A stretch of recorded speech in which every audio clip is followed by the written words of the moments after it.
All right. Looks like we're picking up enough of it. Okay. So today we're going to get a little review in on equilibrium.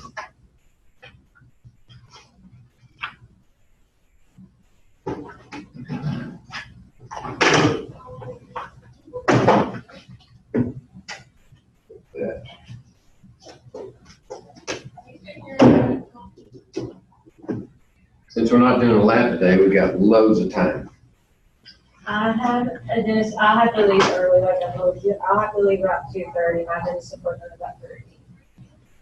We should get most of our business done by then. Okay. So, that being the case, for this review for Exam 3, Chapter 13, Chemical Equilibrium, let's see if you have any specific questions that we need to cover so we don't lose them.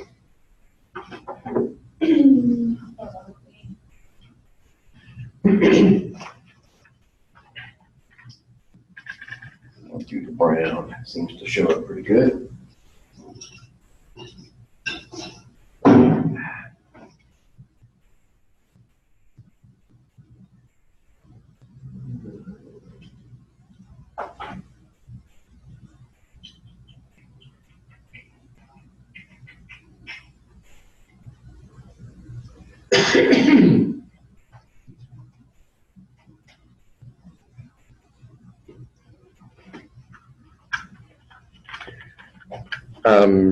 Let's see, what was it? Julianne, did you try to go back into your, let's see, you're muted. Yeah, sorry. Did you try to go back into the homework and start it over, the one that was very low grade? I have. I'm still working on it. Okay, but you were able to get into it again. Good, yeah. Good. That's all I'm concerned about right now. Okay. Okay. Questions? Or do you want to just go ahead and you'll stop me when you've got something to talk about? Yeah. Okay, equilibrium. Let's just do some basic review first. What do we mean by equilibrium for an equation? So if we have a generic equation like this,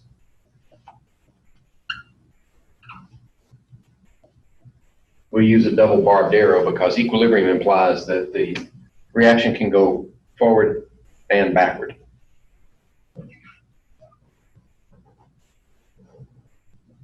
Okay, so the equilibrium expression for this equation will be some K value, which is constant for a given temperature,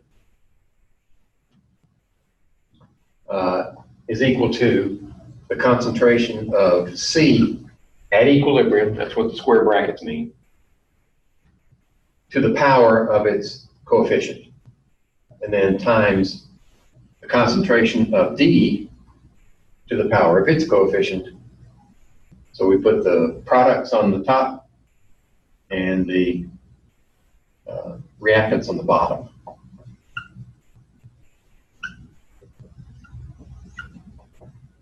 So that's your generic expression for an equilibrium constant for that equation. Now the units can vary, but more often than not, they're molarity. And sometimes if all of the terms in the expression refer to gases, we can use partial pressures.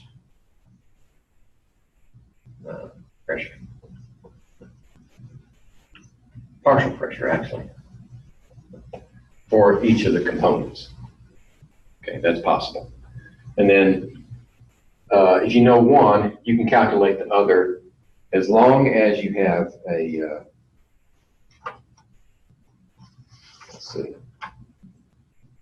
let's see if there was a problem like that in here.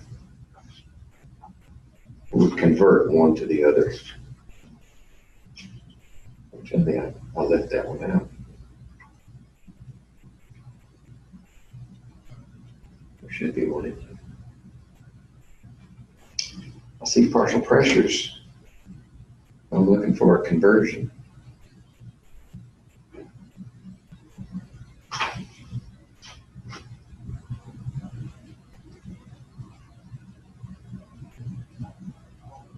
Okay. Okay.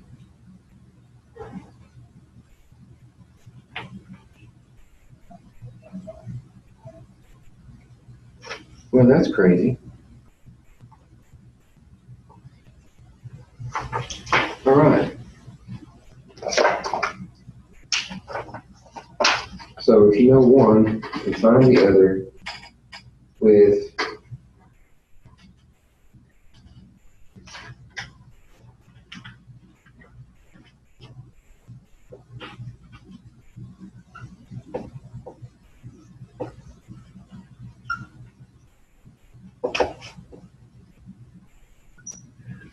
so if you know the K that's associated with this term here,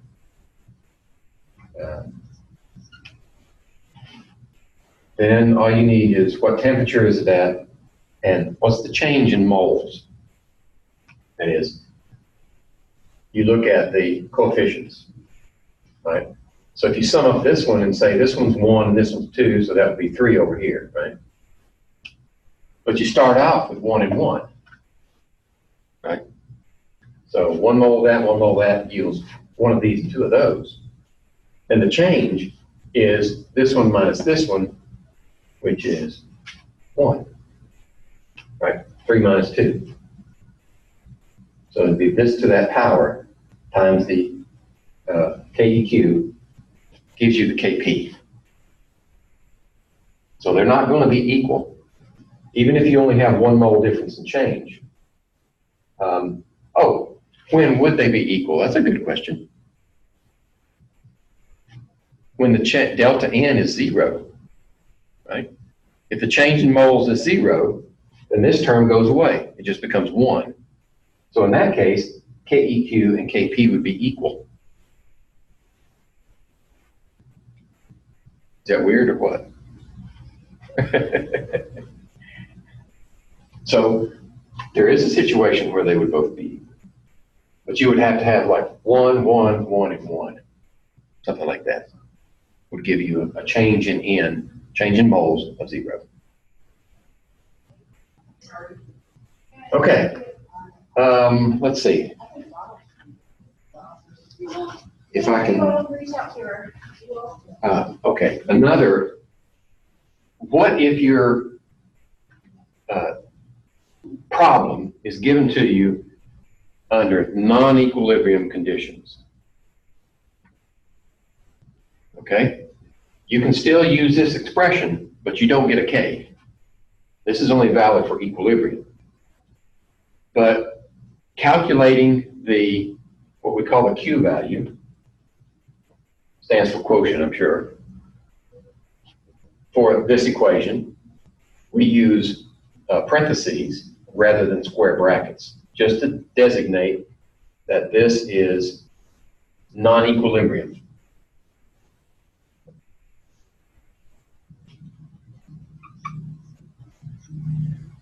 Then you can calculate a Q value. So how's that going to help you?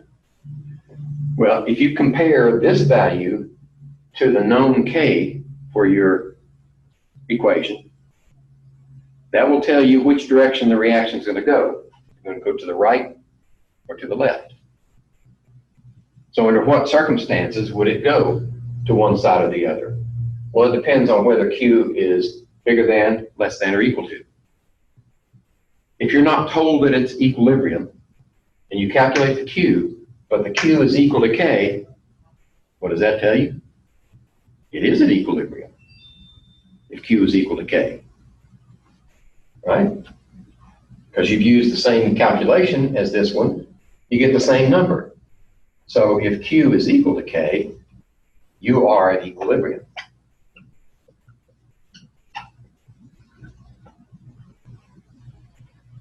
That looks like a sneaky question for a test. Okay, let's say Q is greater than K.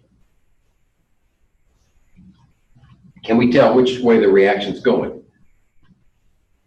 Now, look at the way the Q and the K are calculated.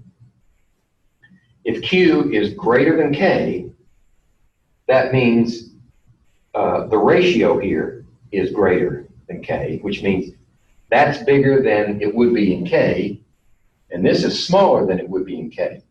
So with this small and this big, you've got more of that than you need. It's going to the left. Or toward reactants. Okay? And vice versa.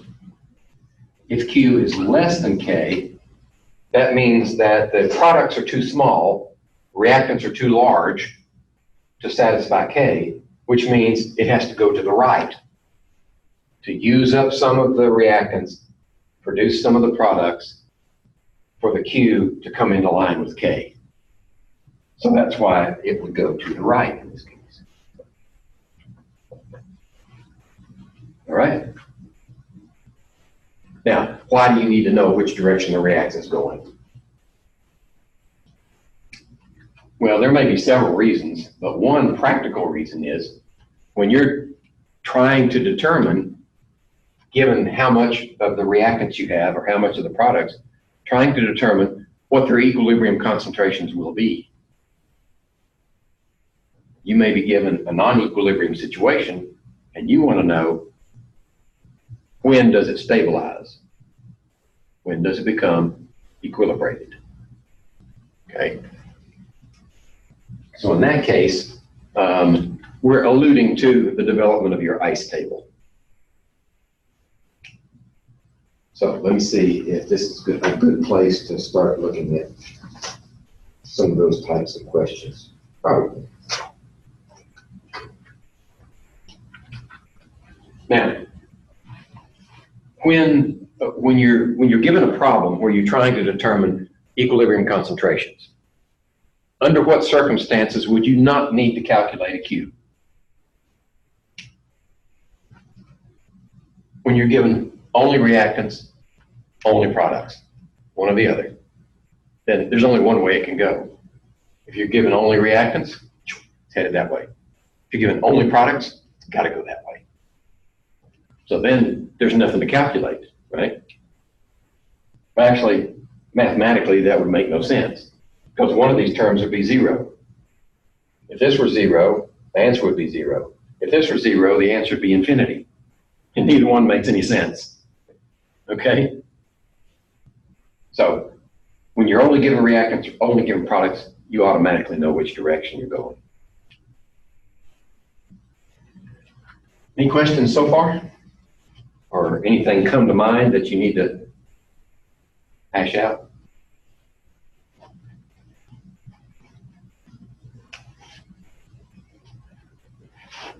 Now that was equilibrium in generic terms. Probably makes more sense if we actually work some problems. Let's see.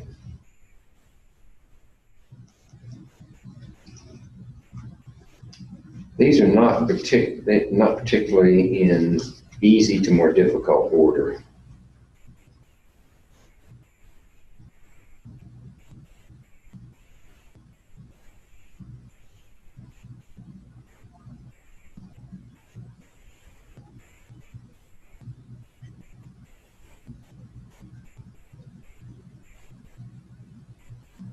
Wait a minute, do I have the right one?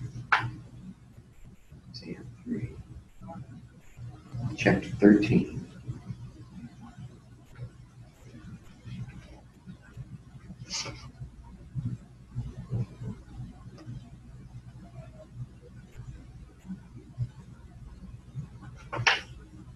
Oh, no, chapter 13. Maybe I picked up the wrong one. No, there's the Q. Yes. Chapter 13 is equilibrium, isn't it? Yes. Chapter 13.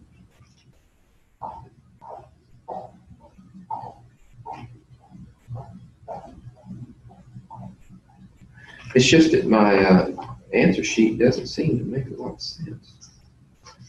I think I got the wrong one. Yeah. I must have had two versions. Because if I look at, let me look at the second problem and see if it comes into focus. No. I must have had two versions and I picked up the wrong worked problems. All right, so I'm going to have to wing it. Hopefully I won't confuse you. All right, let me see if this is the one that I handed out, first of all. Review document. Here it is.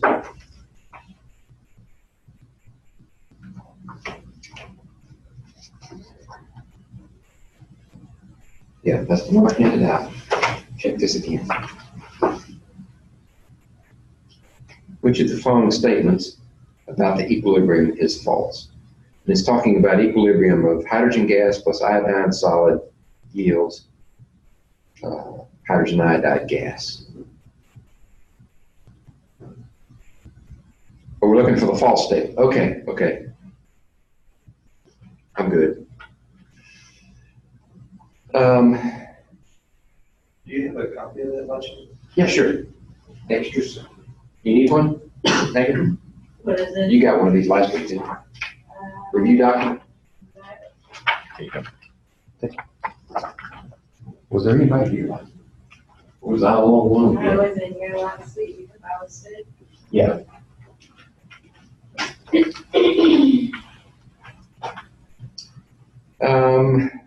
Let's try the second one first. I think the first one takes too long to work. And we can always come back to it.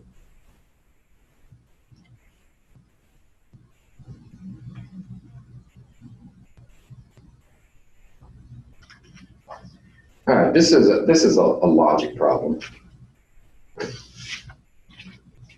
So let's see, for 2, which of the following is true for a system whose equilibrium constant is relatively small?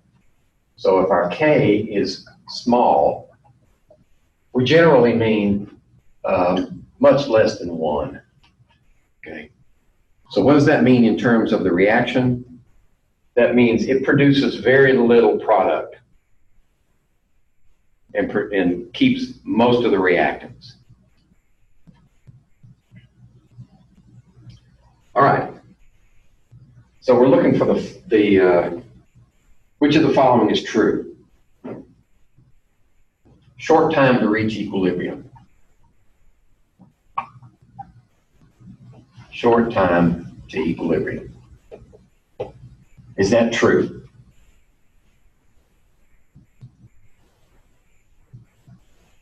No. Equilibrium says nothing about reaction rates. It relies upon reaction rate to explain equilibrium, but telling how long a reaction is going to take to occur to reach equilibrium is not part of the discussion. There's no way you can tell. You have to use kinetics to find out how long a reaction is going to take to go to one place or another. So this one's false. How about B? B says long time. Well, by the same logic. That one's false also. Time doesn't even enter into the picture. C, equilibrium lies to the left. Equilibrium to the left. If K is small, what does that say? K is equal to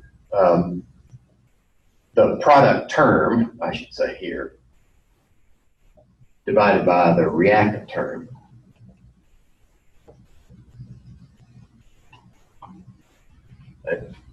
So if it's very small, what does that say? That says it produces very little product, mostly reactant. So the equilibrium does lie to the left by that scenario. Right? Products on the left, products on the right, reactants on the left. So this one is true. Since E is 2 of these, we need to look at D as well, to be sure. Equilibrium to the right. Okay. They can't both be true, right? If C is true, D has to be false. And logically speaking, equilibrium to the right would mean that there's a lot of product and very little reactant, which means it would be a large K. Right, and it's not, it's small K. So C is the only possible answer for that one. E is two of the above. There's only one that works, so E is false also.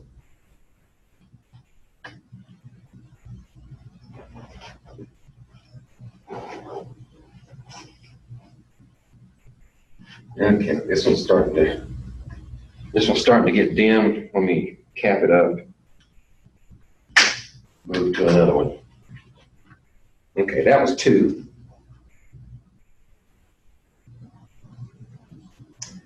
Let's see.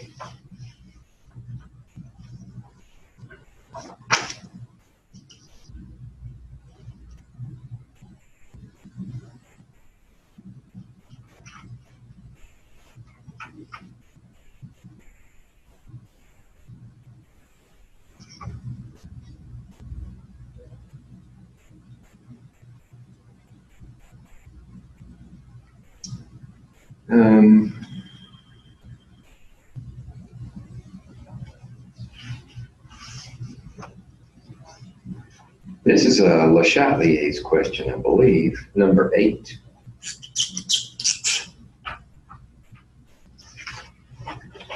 So number 8 refers to this reaction.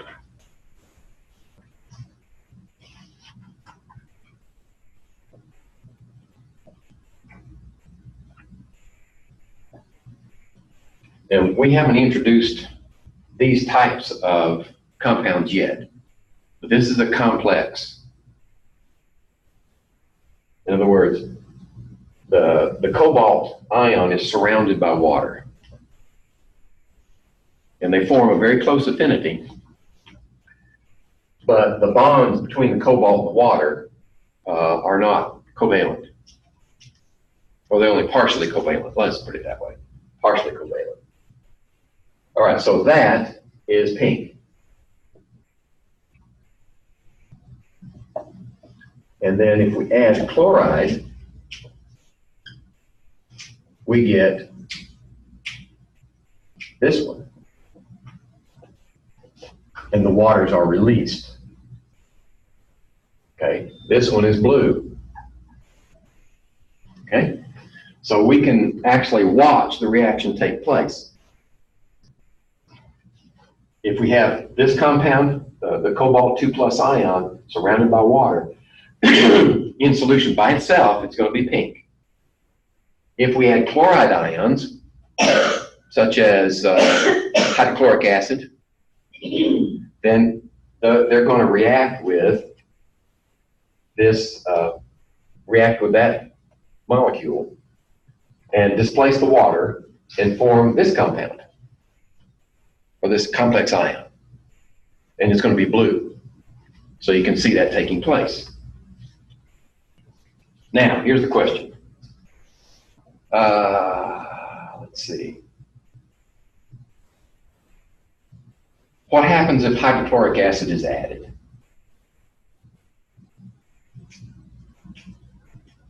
Okay. Hydrochloric acid supplies what to this reaction? Chloride ions, right?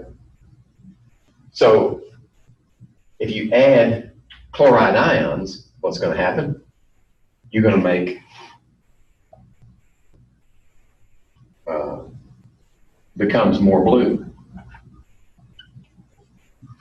If there are already some chloride ions there, you may get a little blue tinge. But if you add more chlorides, it's going to make it more blue. Okay. Because what? If you're at equilibrium, you add this reactant, and Le Chatelier says when you do that, you have disturbed it. It's going to respond to consume some of those to reestablish equilibrium. So it's going to go that direction. It won't use all of them up, but it will reestablish its equilibrium with more blue than it had before. So this is a true statement. How about B? More pink? Well, they can't both be right. If you add chloride, it's going to drive the reaction that way. So it's actually going to be less pink. So this is false. That was not working too well either. Let's try green. The equilibrium will shift to the right. How about that?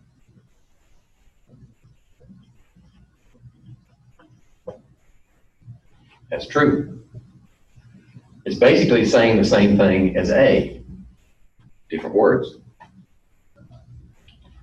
Now, that's a lesson for our lab next week. When you answer questions for that lab, if you say equilibrium shifts to the right or to the left, that means nothing, unless you're referring to a written equation. If you write your equation, then you can say right and left, and I'll know exactly what you mean. Otherwise, you have to say it produces more blah, or produces more blah. Okay? That's how specific you need to be. And then D is, shift to the left. That's another case. They can't both be right. It's either going right or left. So 2 of these are correct. That means E's the answer. Okay?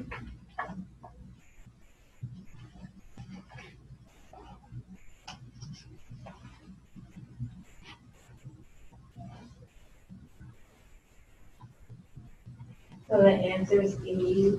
Right, because 2 of them are correct.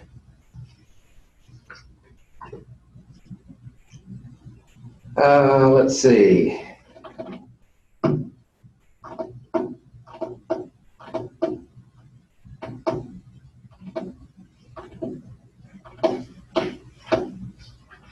What about, let's see.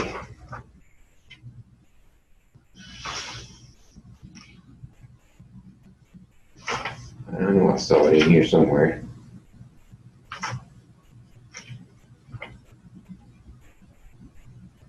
Number 30.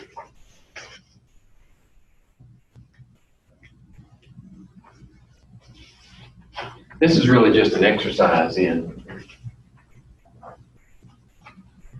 can you calculate the Q? So here's your balanced equation.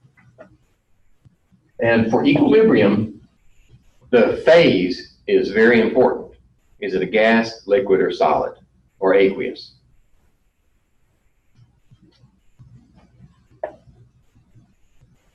Here's a gas. That's a gas. Oh, they're all gases. Oh, that's good. Okay, and we're given the K at 1 times 10 to the minus 2.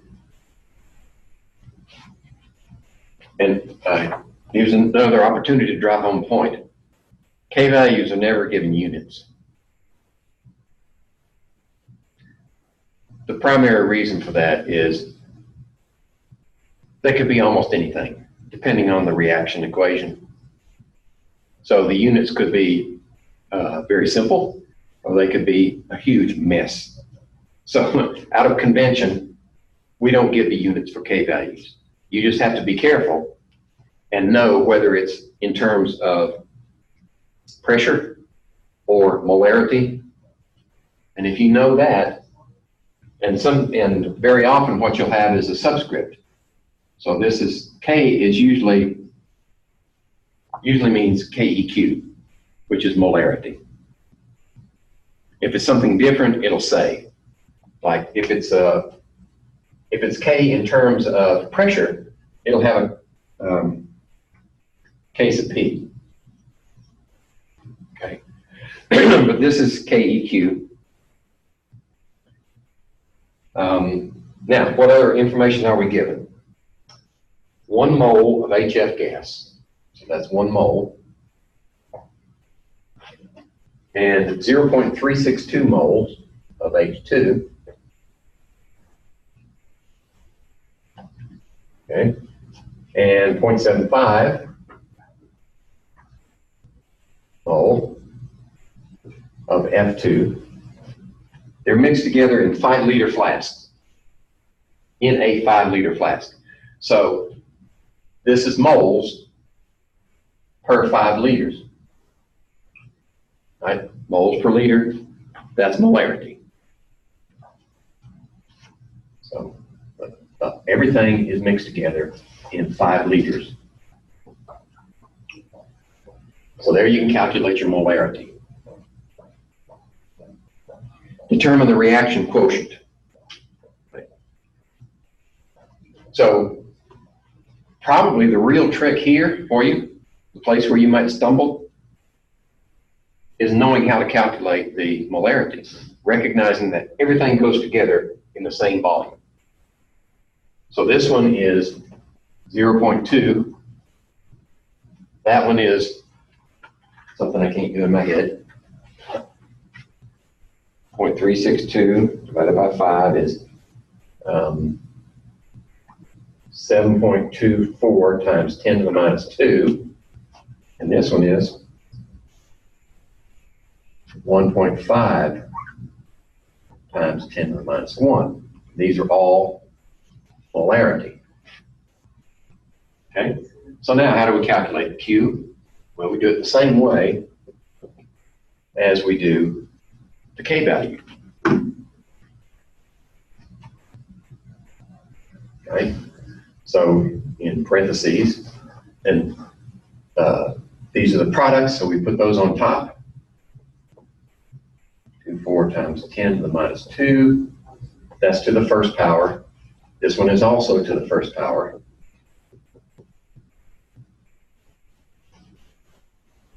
And then on the reactants go in the denominator, and this one is 0.200 squared. Okay, so we can calculate the Q value from that.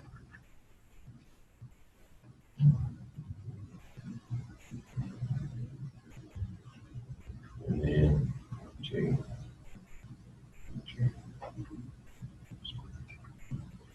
So I get a value of 5.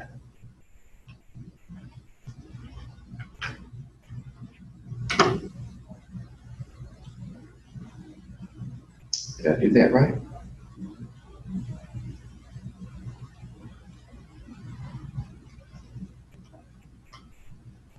We try it again.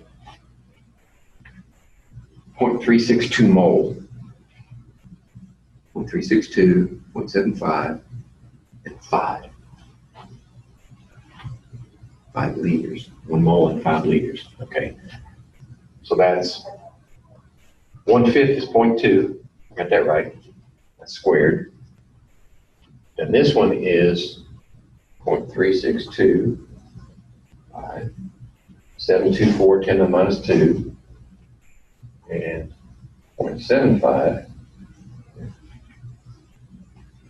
1.5 times 10 to the minus 2.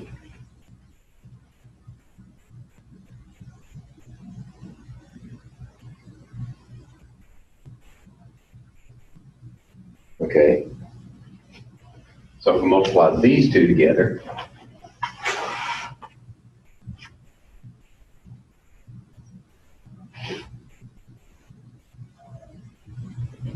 that gives us 1.086 times 10 to the minus 2. And 0.2 squared is what? Is 4 times 10 to the minus 2. Okay, that looks better. I made a mistake somewhere. So that's your Q value. All right, this isn't the question that's written, because the answer is B, yes. But while we're here, which direction is this reaction going to go? If the value is smaller, well, 0.272, and this is 0.01, okay? So we can compare that one to that one. Q is larger than K. That means you have a whole lot of this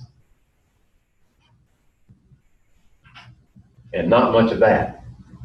So which direction is it going to go? Q is greater than K. Left or right, as written. It's going back to the left, right? Because Q is much greater than K. That means this term, the products, are bigger than they need to be, and the reactant smaller than it needs to be. So the reaction is going to go to the left. All right?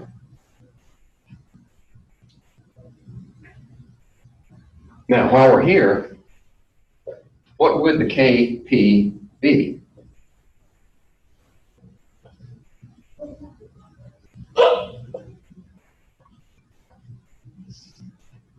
Okay, what do we need to know? We need to know the change in moles of gas. Since we've got gas, gas, gas, this is a valid conversion. Right? We know what KEQ is. What's delta N? You're starting off with 2 moles, right? You're ending up with 2 moles. So this is 0. The KEQ and the KP are equal. They're the same values.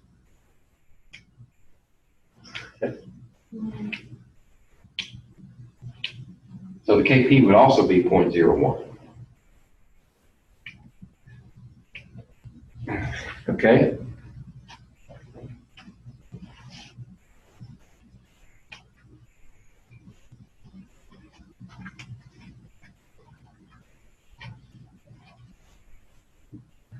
I think that was number 30. Okay.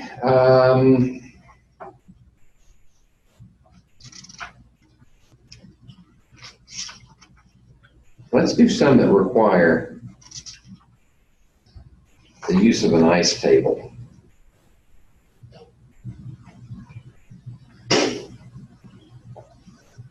Let's see here.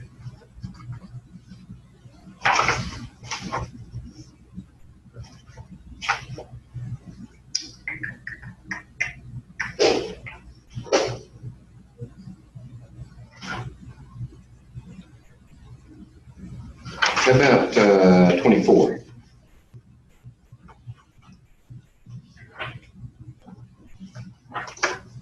That's a good word problem.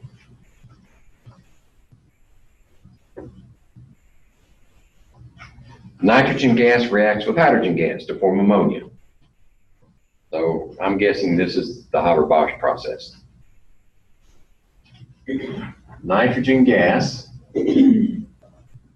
reacts with hydrogen gas. Don't forget, they're both diatomic. Okay, remember the diatomics. There, and there. To yield ammonia.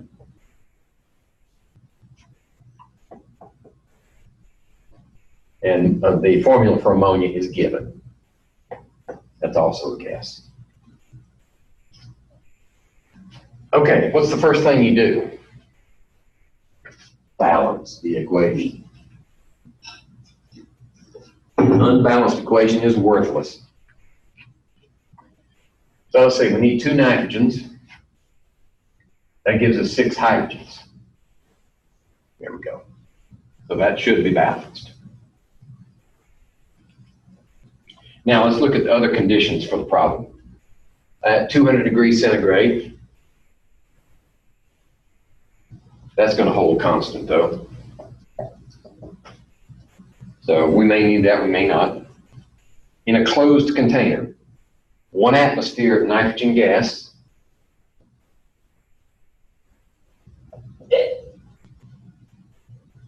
mixed with 2 atmospheres of hydrogen gas.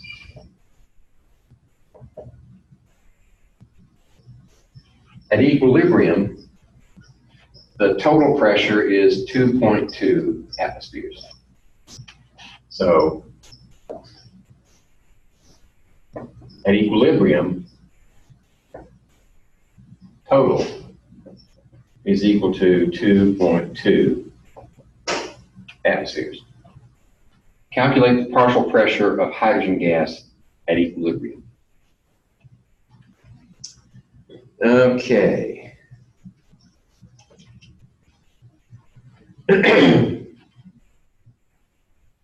So, initial conditions. It said we just mix this one with this one. How much ammonia is there when we start? 0. So here's our initial condition. Separate that like that. Then we're going to have a change. Which direction is the change going to go? Well, that way. Because there's no ammonia. It has to go to the right. And then we're going to have an equilibrium situation. So how's the change going to go? Well, we're looking for total pressure. So let's set up our unknown value as nitrogen, the loss of nitrogen. That way, any of these changes over here can be multiples of that.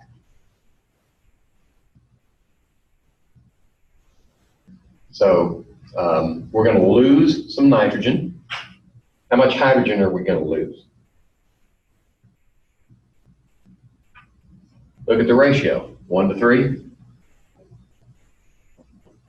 We're going to lose 3 times as much hydrogen, right? How much ammonia would we produce? Twice what we lost. Okay?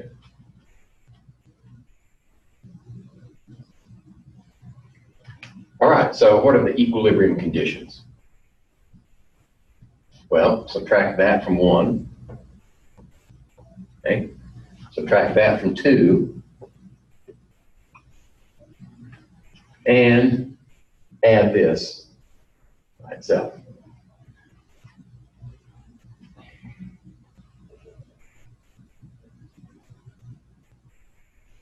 So these are the equilibrium conditions, and we're told that the total pressure is 2.2 atmospheres at equilibrium. What does that mean? At equilibrium, we're talking about right here. So if we started off with this many atmospheres of nitrogen and we reduced it by that much, and we reduced hydrogen by that much, but we produced this much ammonia, then what does Dalton's law of partial pressure say? This atmosphere plus that atmosphere plus that atmosphere equals this atmosphere. Right? All the partial pressures together equals the total. So if we add this one plus this one plus this one, we get that. So what do we have? We have an equation in one unknown. It's solvable. We didn't even have to go through the equilibrium calculation. But using the ice table, we were able to generate this equation. So what do we have? Well, there's 1 plus 2 plus 2. So 2, 4, 5. And there's a minus x and a minus 3x. Right? We can do that because these are pluses in here. Minus x minus 3x is minus 4x. Oops, excuse me. That's a coefficient of x. Right? So it's just 1 plus 2 is 3. Right? Now, 2x minus 1x, right, is 1x. And then minus 3x is minus 2x. Is that right? -1 minus 4 plus 2 is -2. And that's equal to 2.2. I'm going to put the x on this side as a positive sign and bring the 2.2 on this side. Minus 2.2 equals 2x. So this is what? 0.8. 0.8 positive, and then divide by that 2 is equal to x. So what's that? 0.4? X equals 0.4 atmospheres.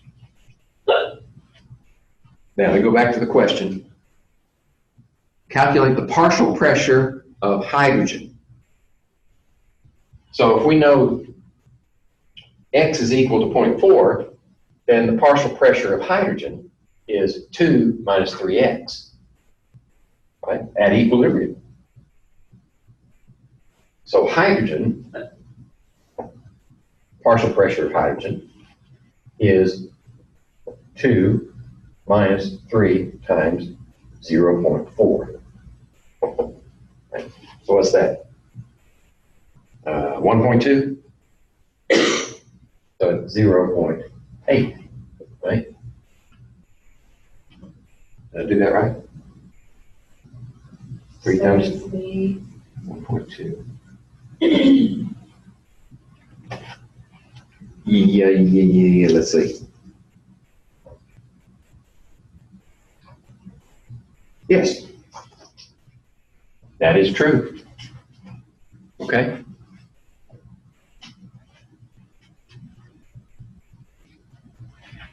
What would we have done, say, if we didn't know that? If we didn't know that, we're kind of stuck. Unless we're given the KP. If we're given the KP, then we can take these values and equate them to the P. This squared divided by this times this cubed would be equal to the KP value that we're given. Then we can calculate X. But this is easier. In fact, this is probably the way it's done. Once this reaction is finished, we know what we put in. We can measure the final pressure very easily. And by using this method, we don't even need to know the K at this time. We can calculate the K, can't we? Can't we? What would be the values? Well, if X is 0.4, then at equilibrium, this is 0.8 atmospheres. This is also 0.8. We just calculated that, didn't we? And this is 0.6 atmospheres. So the KP is equal to this one. Well, actually, that implies molarity. This is partial pressure of ammonia squared divided by the partial pressure of nitrogen to the first power and the partial pressure of hydrogen to the third power. So if we put these values in for ammonia is 0.8 squared, and then nitrogen is 0.6 to the first power, and then hydrogen is 0.8 cubed.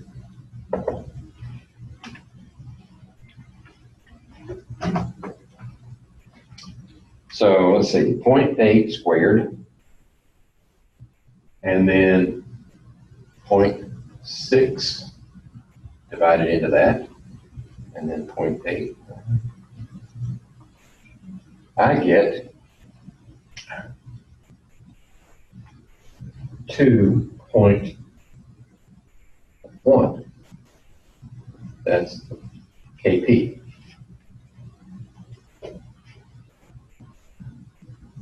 Is that correct? I don't think that's right. Doesn't look, the last step in working a problem is that right? Is that reasonable? That's not reasonable. Why? Look, 0.8 to the second power, 0.8 to the third power. So this becomes 1, and that becomes 0.8 to the first power. So it's 1 divided by 0.6 times 0.8 is what? 0.48? So 0.48, take the reciprocal. Where is it? Here it is. Yeah, that's what I get. 2.08 KP.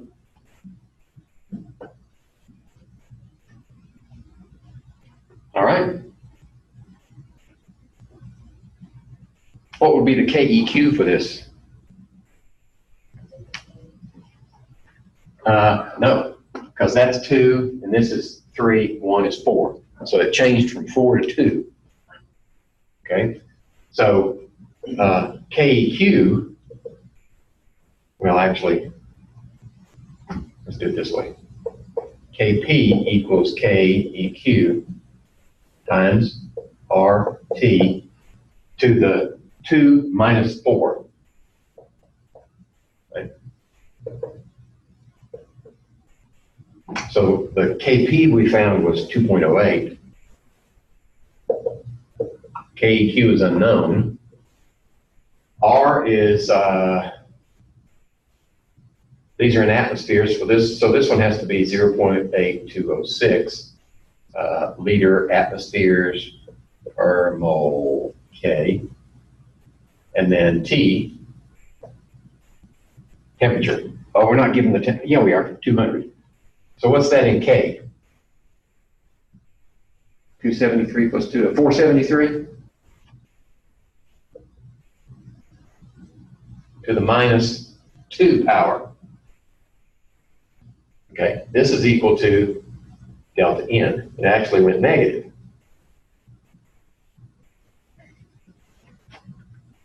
So, what is this? 0.08206 and 473. Enter. And this is to the negative 2 power. So let me see.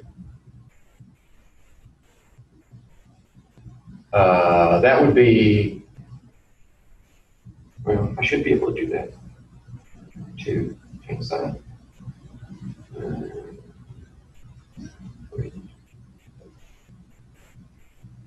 Here it is. So this term right here is 4.47 times 10 to the minus 6. It's KEQ. 2.08 equals that. So then KEQ is this divided by that. I'll just write it out.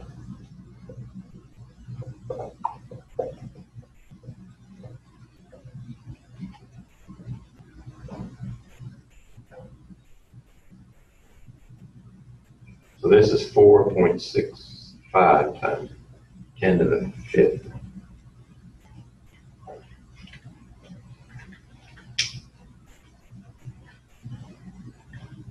Okay. The thing that bothers me is that's not the real value of K. But we did the calculations correctly.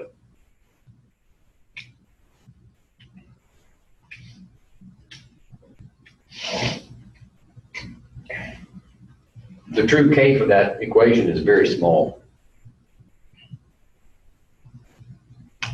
I bet it has something to do with the temperature.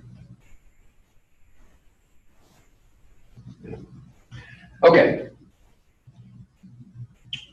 So, any questions? I sort of took that one problem and ran wild with it.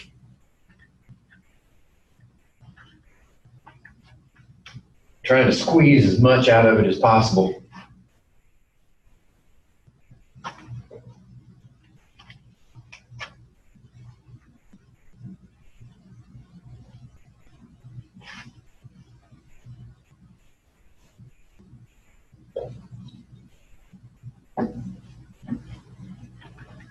Let's see. Julianne, you get timed out? Yeah, I'm still here. Okay. I don't see your video, but that's okay as long as you're catching on. Can you see our video? Yes. Good deal. All right. Let's see here. 24. Where's another good possibility?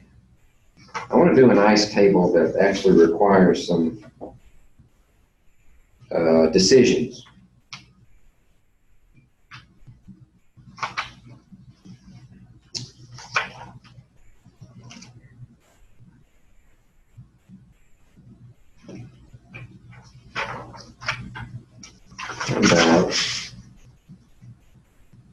Well, let me see. Where's this one?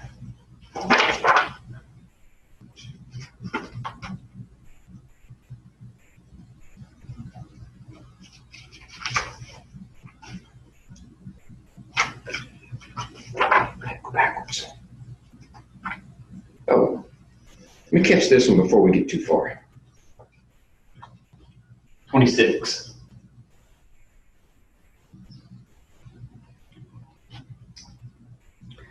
If you're given the equilibrium expression, you're given the reaction expressions for these two equations,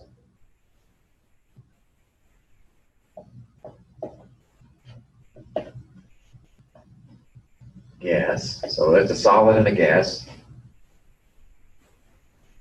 producing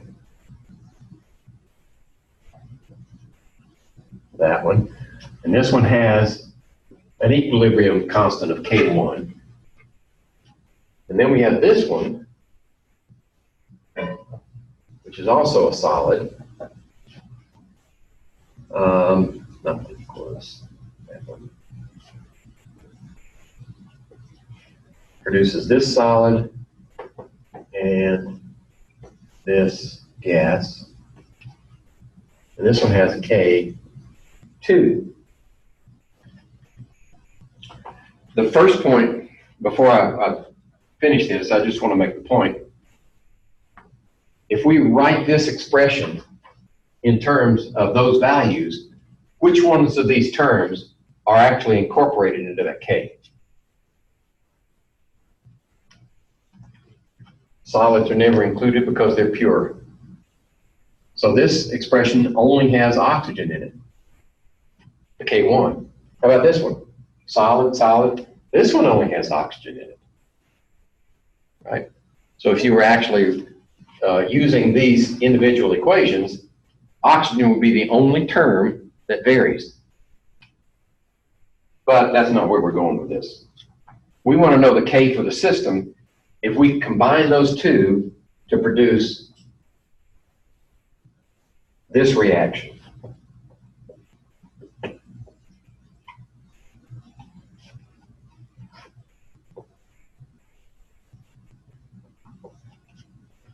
We want to know what is this K in terms of those two Ks.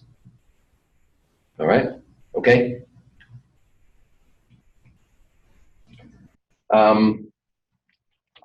All right. So let's see. Remember Hess's law. How do you combine those two equations? Well, you look to see which side is this one on. There's a copper solid. Okay? There's oxygen here. There's also oxygen over there.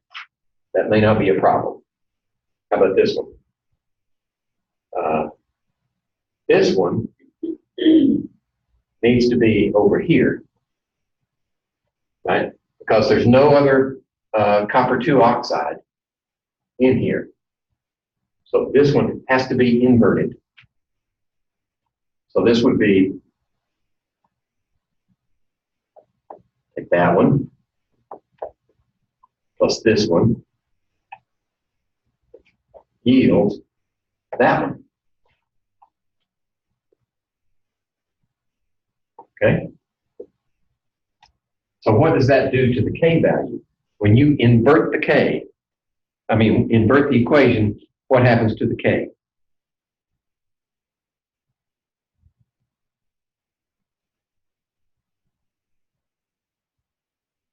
Well, look at how it's written, right? The K here would be just this one, actually, concentration there. But if we put it, that's in the numerator because it's a product, right? So it'd actually be O2 to the 1/2 power. But if we invert it, the expression then becomes, that doesn't count, this doesn't count, but this one's in the numerator. So then it becomes, it just inverts the K, doesn't it? The K flips. So now, that means that the K for this equation is the one we're going to be using along with that one.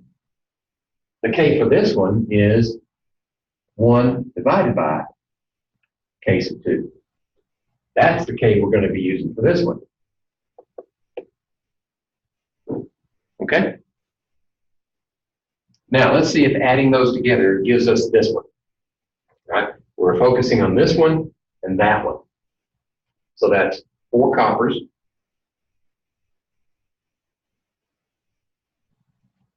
That's 1 oxygen and 1/2 an oxygen. So that's 3 halves oxygen. 4 coppers, 3 halves. So that one, that one, that one. Oh, 6 coppers. Excuse me. Right, there's a copper, there's a copper. Right, so we've used all those. Now on this side, we've got this one and this one. So,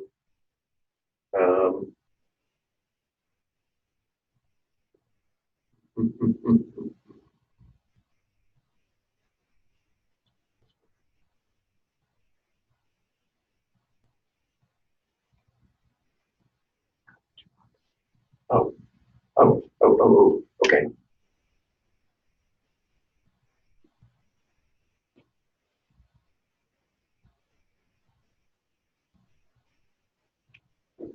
That's what we're aiming for. What am I doing? Start over.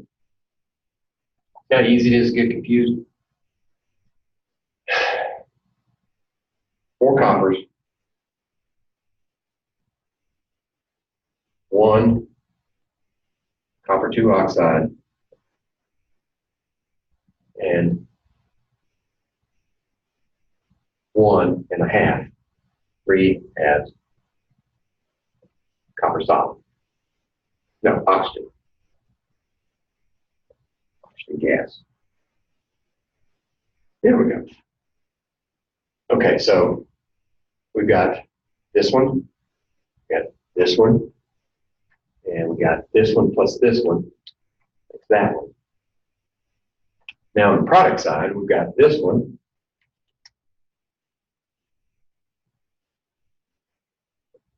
And this one. Okay.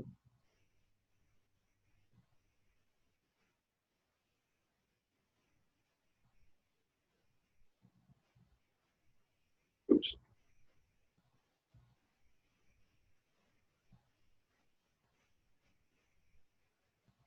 So we're going to need 2 of these.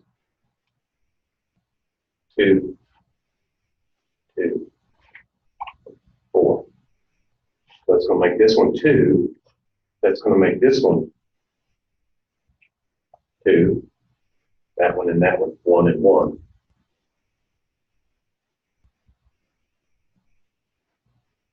That's going to make 4 copper oxides over here.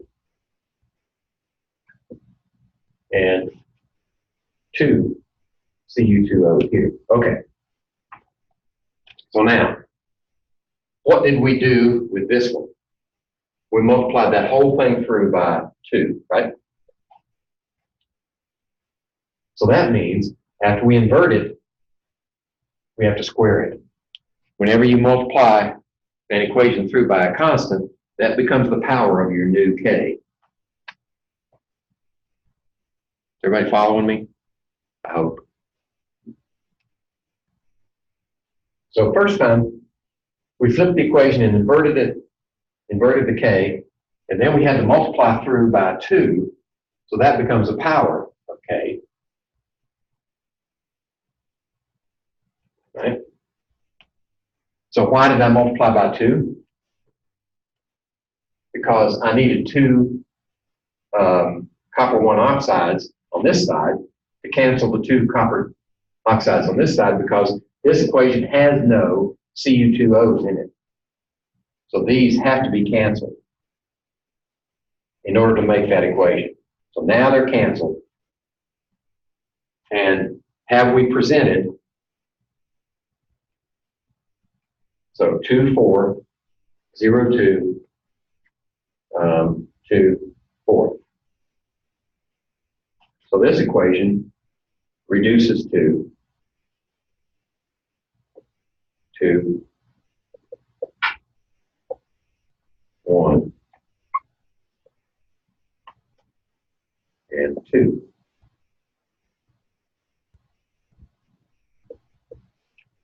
Right?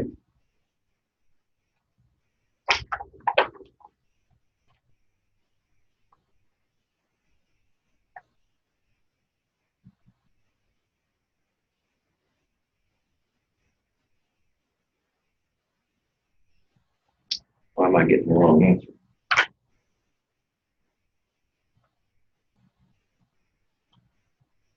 Let's see. 26.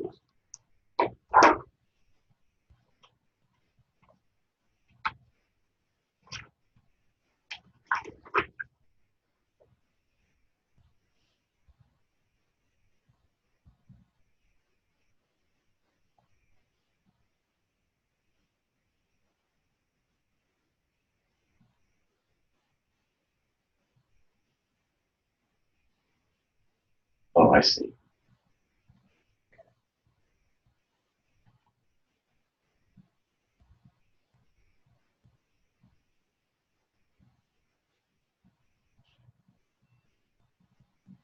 What would this give us, though, if I did it that way? This equation would be this one times this one, which would be K1 times 1 over K2 squared. But then we multiply this by a half. So that means the power of this one is now a half. So that means this one is to the half power. And this one, a half power of 2 is just 1.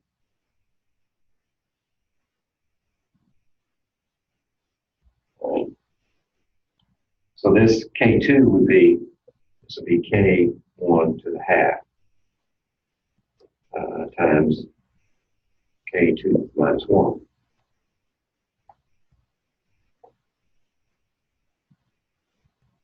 Yeah, that works. So which one is that? 26?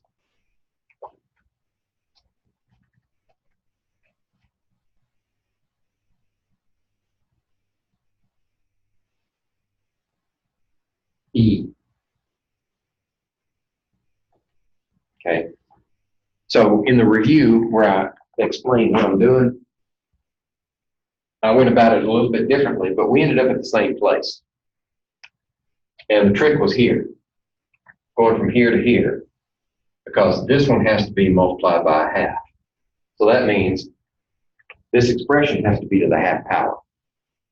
So that makes K1 to the half power, and then 1 over K2 to the squared to the half power is just 1 over K2. Right? So that would be, well, just that way is the way it's given in here.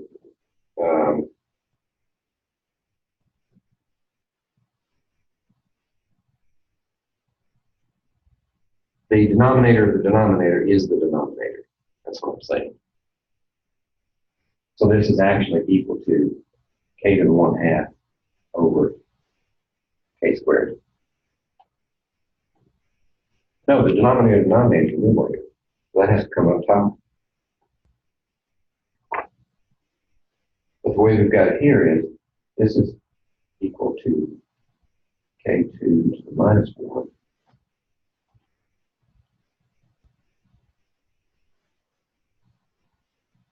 And if it comes up here, it's K2 to the 1. All right, so I made a mistake somewhere. It probably would have worked better if, rather than multiplying this by 2, do that one by a half. I think that would work better.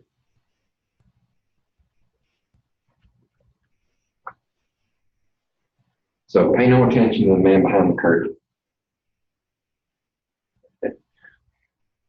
Just look at the way I work the problem here. It's better.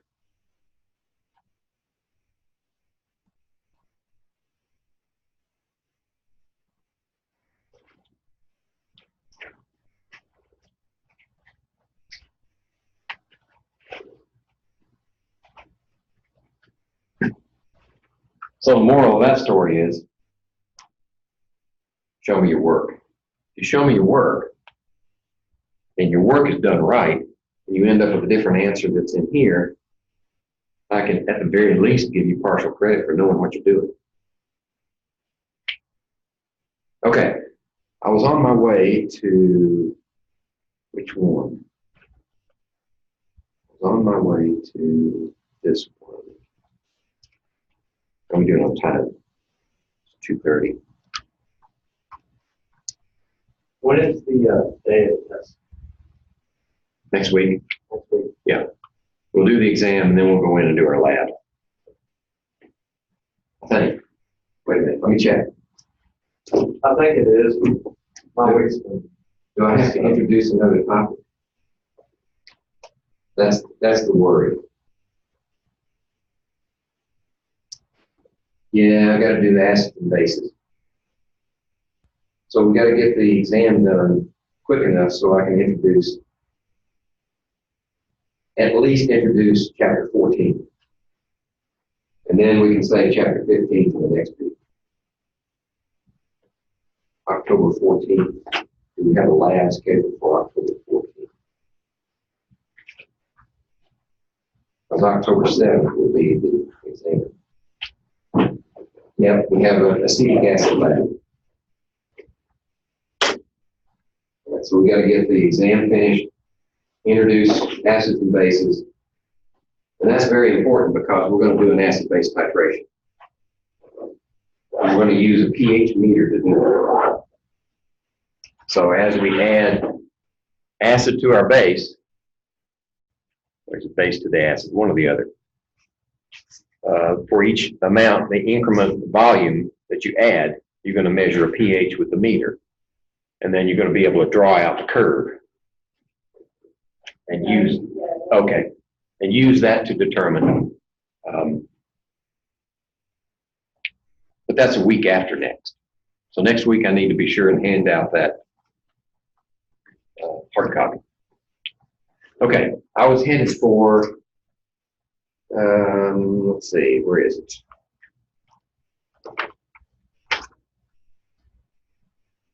I got a good one in here somewhere. I just have to find it.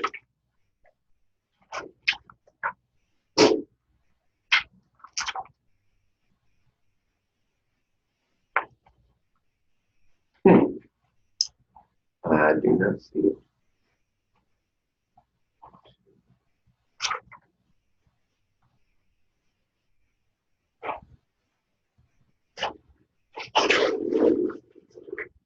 Okay, there's the equation.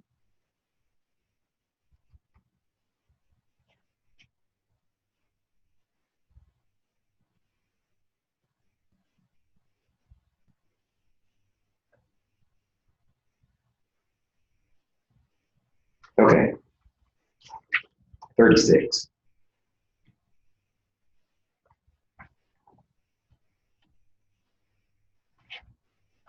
Okay, 36 says, at a certain temperature, you have this reaction, 2NO2 yields N2O4. 2O4, yes. And the K for this reaction is given at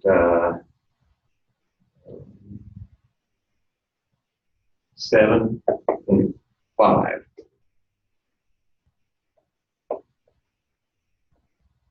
liters per mole. They actually gave you units for this one, probably because it's a very simple equation.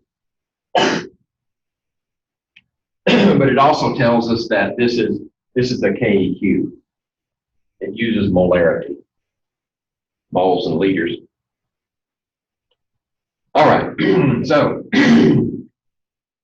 if 2 moles of NO2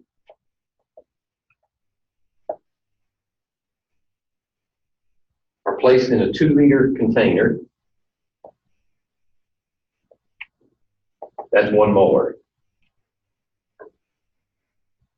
and permitted to react. Calculate the concentration of N2O4. Okay, so we don't know this one.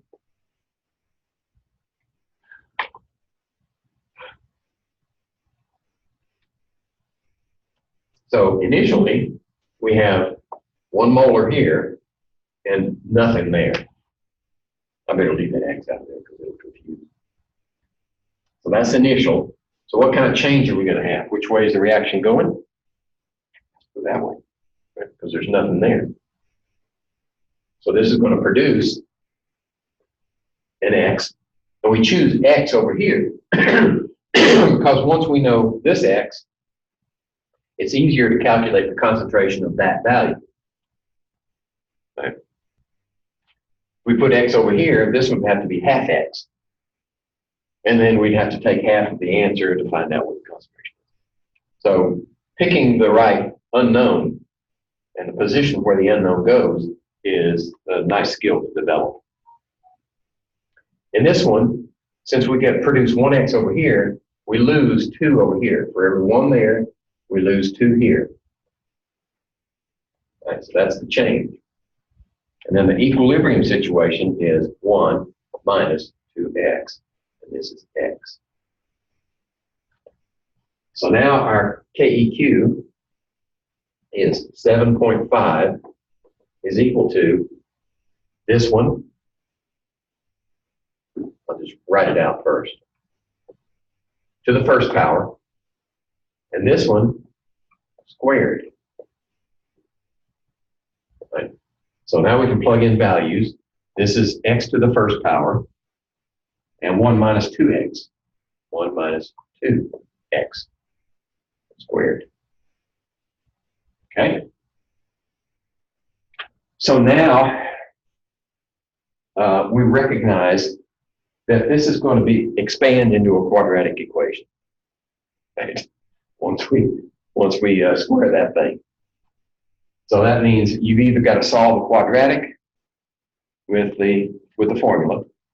And I think that's included, just in case you need it. Let me be sure. Yep, there it is. X equals minus b plus or minus square root of b squared minus 4ac all over 2a.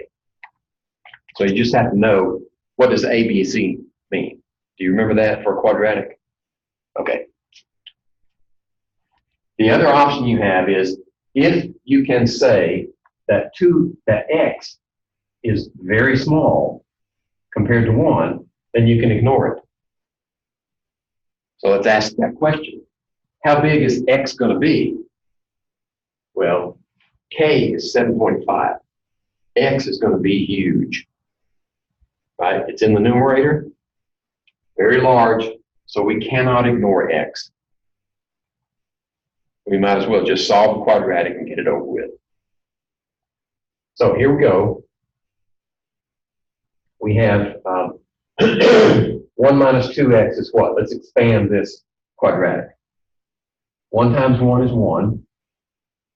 2X times 2X minus 2X times minus 2X is a positive 4X squared. And then minus 2X times 1 is minus 2X. And add that with 1 times minus 2x, which is minus 4x. Right? Did I expand it correctly? Okay. And that's with x on top equals 7.5. Okay. Now we can bring this whole thing over here and multiply it through by 7.5 minus 4 times 7.5,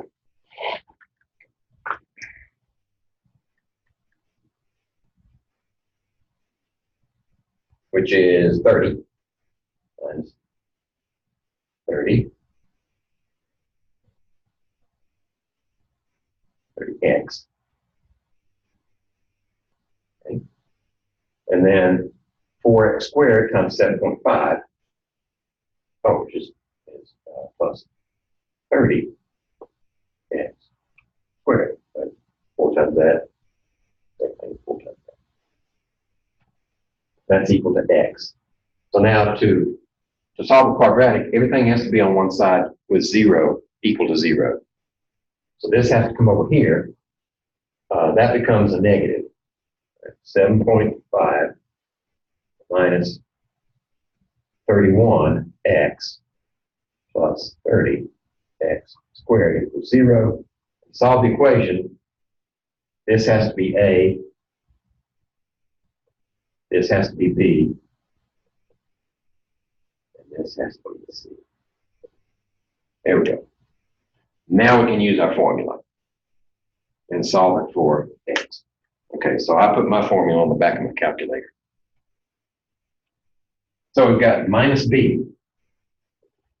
So we've got x is equal to minus 31 plus or minus square root of b squared minus 31 squared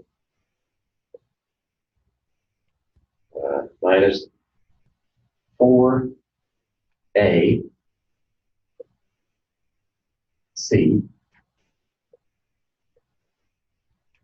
and this whole thing is divided by 2 times a. Okay. Now, in order to solve this, we should resolve this part right here because it's going to be plus or minus. So this is a positive 31 plus or minus whatever this comes out to be. So we're going to square minus 31 and then subtract 4 times 30 times 7.5 and then take the square root of it. So that's 7.81. Right. Then divide that by 2 times 30 is 60. There we go. So x is either 31 plus 7.81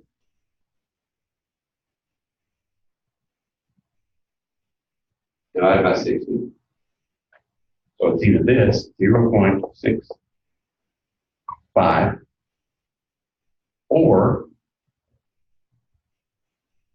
31 minus 7.81 divided by 60. 0.39 molar. So let's see which one makes sense. Assuming I did that right. I better check myself since the last one I did didn't turn out too well. 36.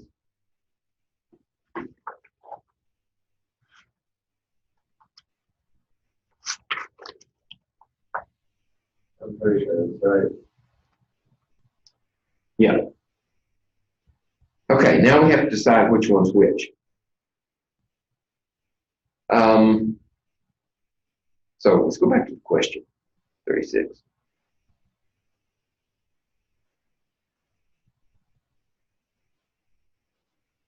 Calculate the concentration of N2O4 at equilibrium. So we're looking for actually what X is. So X is either that one or that one. Well, it's not obvious which one is which. Sometimes you get one of these that's actually larger than what you started with, right? And if it's 2 to 1, that can't be. But if you start with 1 and you end up with half of that much, it could be, well, in the neighborhood, it could be 0.65 or it could be 0.39. So we have to take a different approach to finding out which one's valid. And one of the ways to do that is to say,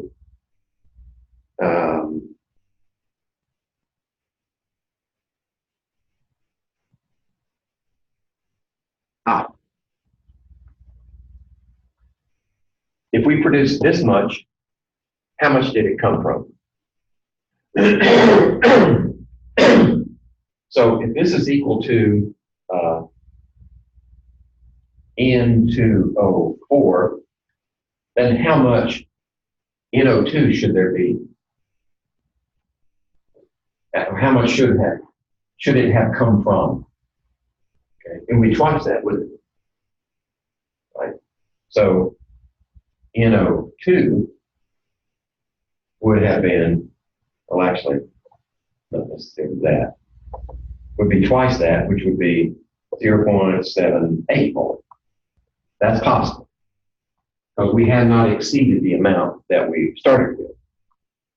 But if we use this one as our N2O4, then NO2 would be 1.30. It can't be, because we didn't start with, we started with 1 molar, right? So there's not enough there. So that can't be it. That's wrong. That's your answer, 0.39.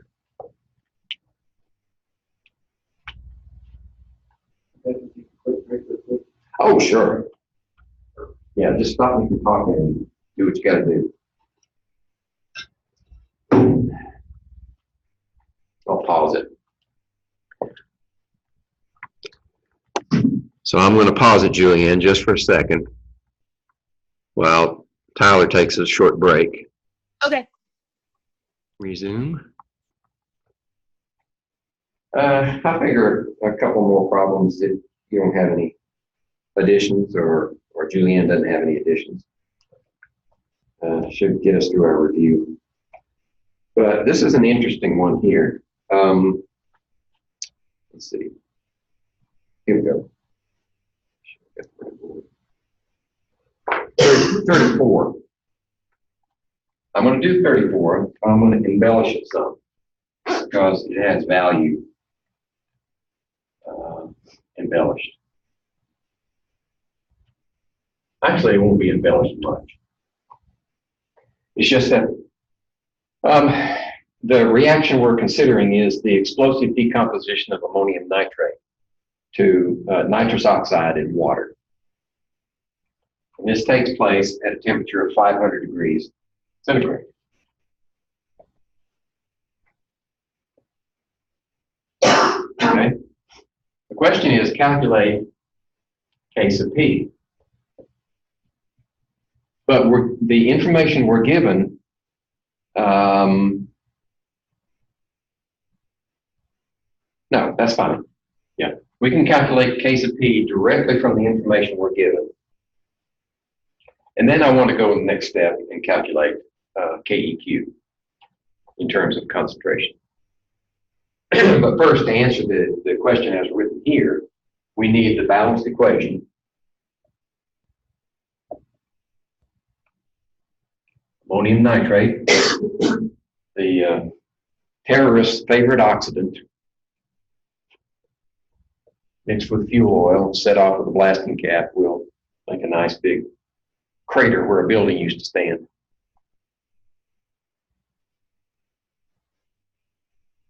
And N2O gas, that's where the explosive effect comes from. That plus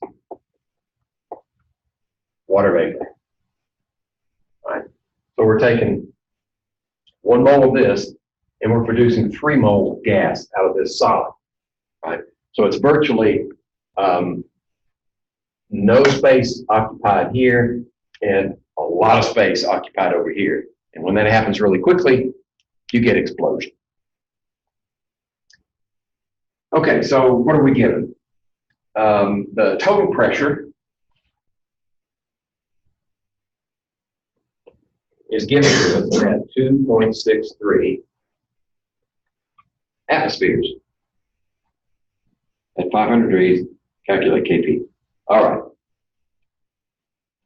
So if we've got a total pressure of this, then we know it only comes from these two, right? So the total pressure is 2.63, which is equal to the sum of the pressures of these two, right? So the pressure of N2O plus the pressure of H2O. Okay? The problem with that is we've got an equation with 2 unknowns. We can't solve it, right? If you get 2 unknowns, you have 2 possibilities. Either you need another equation and 2 unknowns to solve simultaneous equations, or there must be some relationship between these so that we can convert one to the other. David, excuse me. Yeah? Can I apologize before time? Sorry, I'm so sorry. Let me pause it. All right. So we need a relationship here. So, see, my train of thought is sketchy.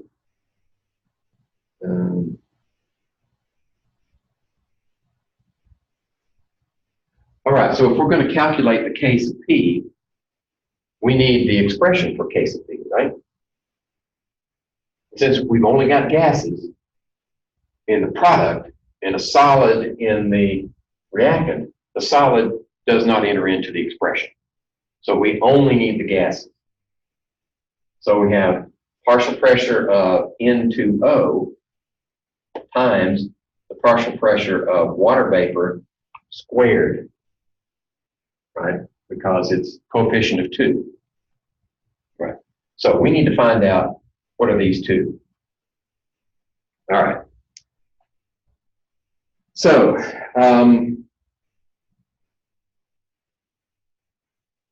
for every atmosphere of N2O produced, how many atmospheres of water vapor are produced?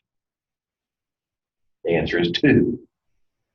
So for every one of these, we have twice as much of that. So we can substitute in for this one.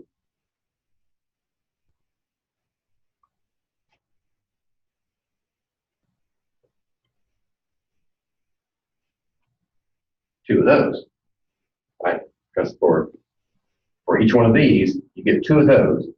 So the ratio is the pressure here supplies us with twice the pressure here, right? 1 atmosphere there converts to 2 atmospheres here. Okay?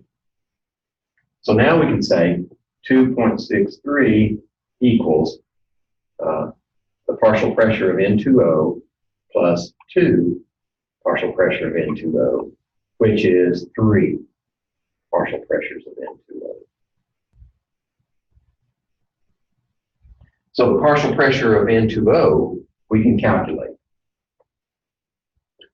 That's equal to 2.63 divided by 3,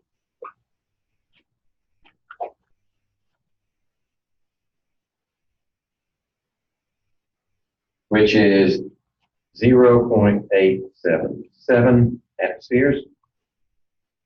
Okay, I should put this in here. Okay, so now that we know N2O is this many atmospheres, what is water? Twice that, isn't it?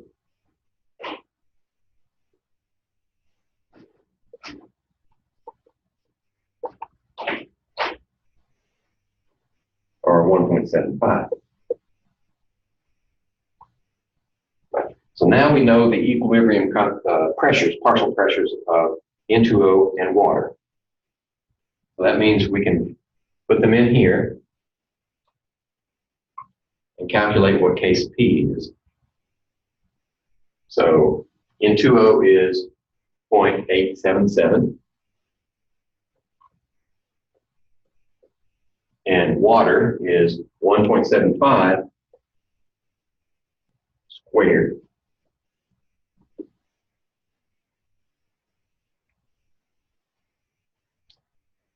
Square it and then 0.877 times.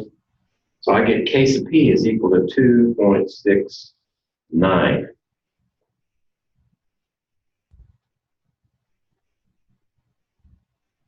Yeah, round it off, 2.70. That's the closest answer for number 34. Okay? So that answers the question as given, but I want to go one step further. Let's say we want to know the KEQ for this reaction. So the conversion then is K sub P equals KEQ times RT to the change of moles of gas. So we know what KP is, 2.69. We don't know this one. That's what we're solving for. R 0.08206, and then times T, which is 500 C plus 273 equals 773 K. So this is 773 K. So what's the power? Well, it's that minus that. There's nothing over here, right? So it's going to be 1 plus 2 is 3 minus 0. Okay?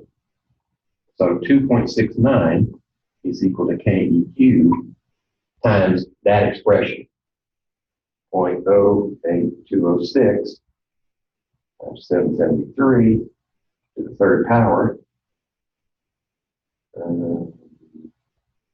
Here. And this expression is 2.55 times 10 to the fifth. So KEQ is equal to this one divided by 2.55 times 10 to the fifth equals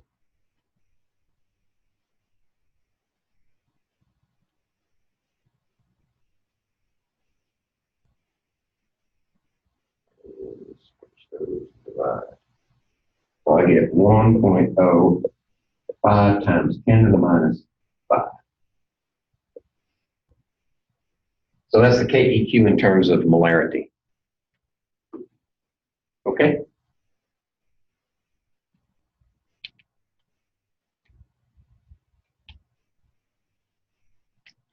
The real meat of this problem is after you recognize total pressure is the sum of the partial pressures, how do we solve that problem, this problem? Right. The transition from here to here, that's the real killer. That's the meat of the problem. That's the hurdle you have to get over. After that, it's simple. So you have to recognize this relationship. Okay? Now, let me see if there's anything else in here that could jump out and bite us. Let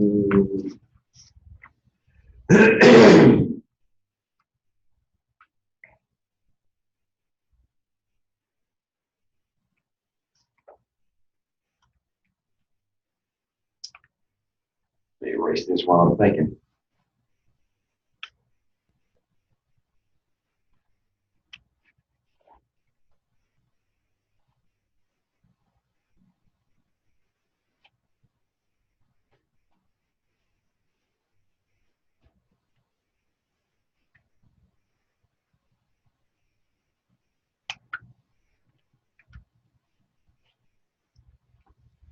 And see if I can find what I'm looking for.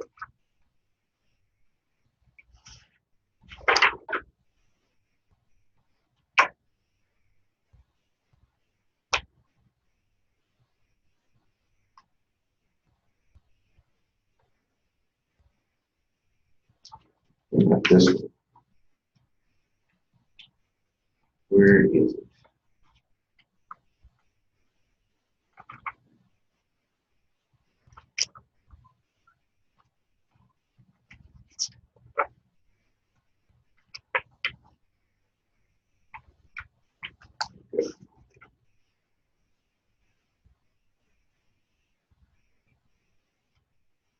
$21. That looks like one that could spin your head around backwards.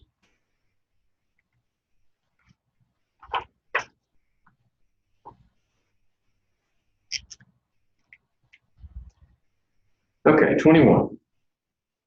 At 500 degrees,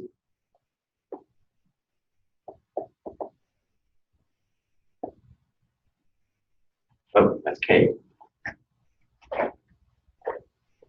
No conversion required. 1 mole of gaseous ONCl was placed in a 1 liter container. And here's the governing equation. It's already balanced for you.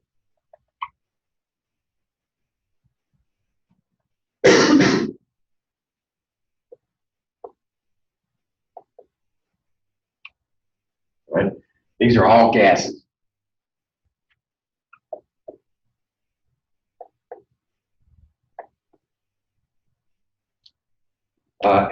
Let's see. So we start off with initial. We start off with 1 mole in 1 liter here. So we got 1 mole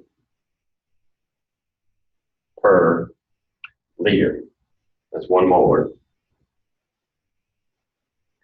And we get nothing over here. That's how we start off. So, change. At equilibrium, this is 5.3% dissociated. So what does that mean? 5.3 dissociated.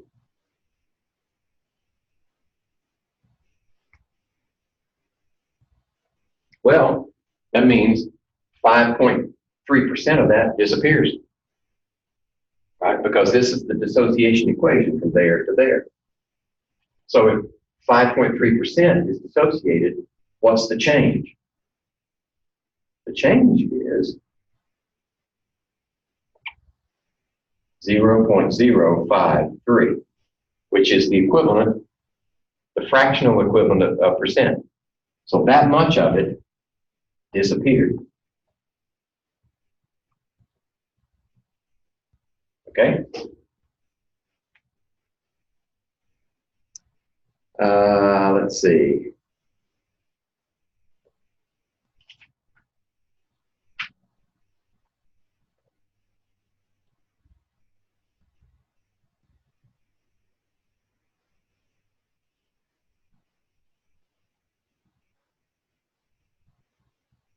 Yeah.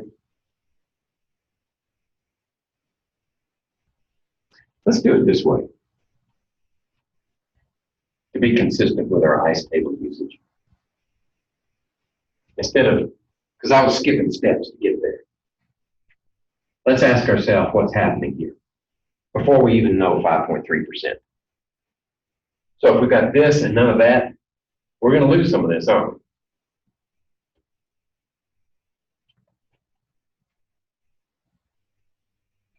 What's the question? Determine the equilibrium constant. Okay. So let's make this X. We're going to produce, for every 2 of these, we're going to produce 1 of these. For every 1 of these, we're going to produce 2 of those. Right? So for every 2 of these, we lose 2 of those. Okay? We produce one of those, two of those, and it costs us two of these. Okay. So we have this minus 2x at equilibrium. We have 2x, and we have x.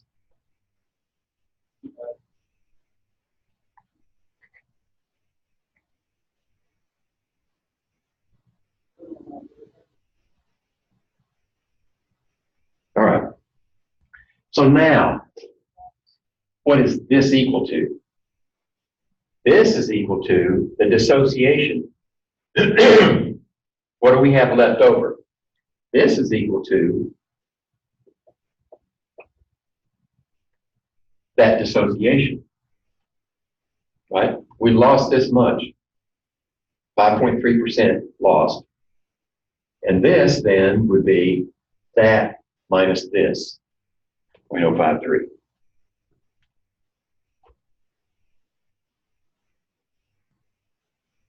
Um, 0.946. 7. So that's the equilibrium concentration of ONCl. All right. So if this is 2x lost, then this has to be 2x plus. So this is equal to 0.053. Added to 0, that's also 0.053. And this is half of that. This is 2x, and that's x. And this is equal to whatever half of that is, 0.0265.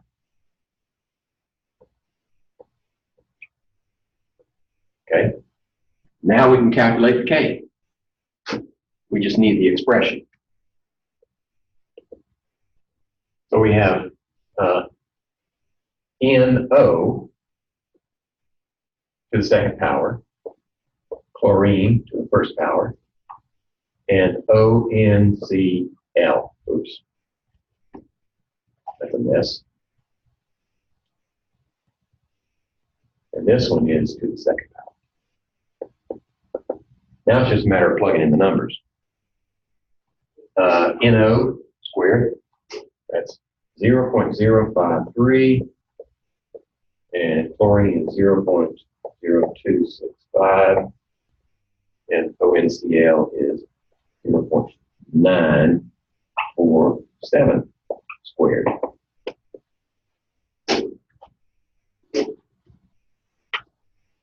0.053 squared.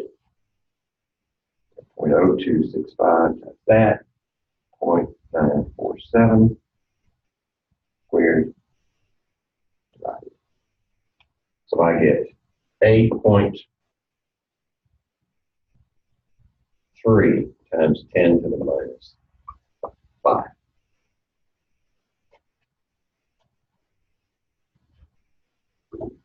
And that's the answer I got in my key. That make sense? Where's the meat of this problem? This is already given to you. So understanding what 5.3% dissociation means, that's the key. Once you set up your ICE table, you know how much is produced, how much is lost. Then you say, what does that mean at 5.3%?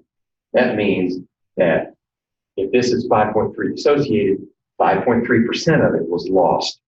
So that fits in here. And from there, the rest is just grinding out the numbers, doing the calculation. That's the key right there.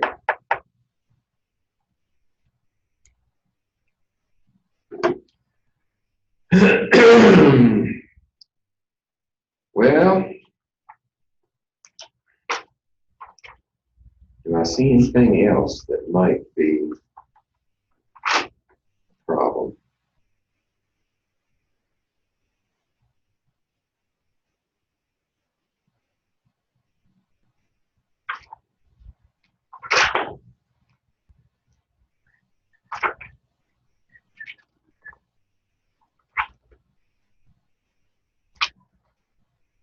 We're going to get a lot more equilibrium problems later.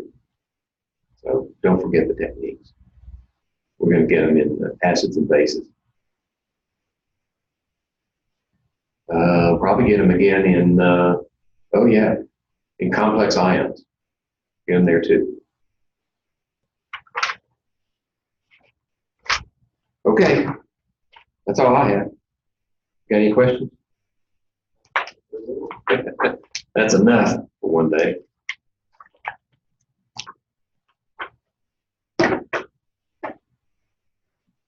And we'll have a full plate next week.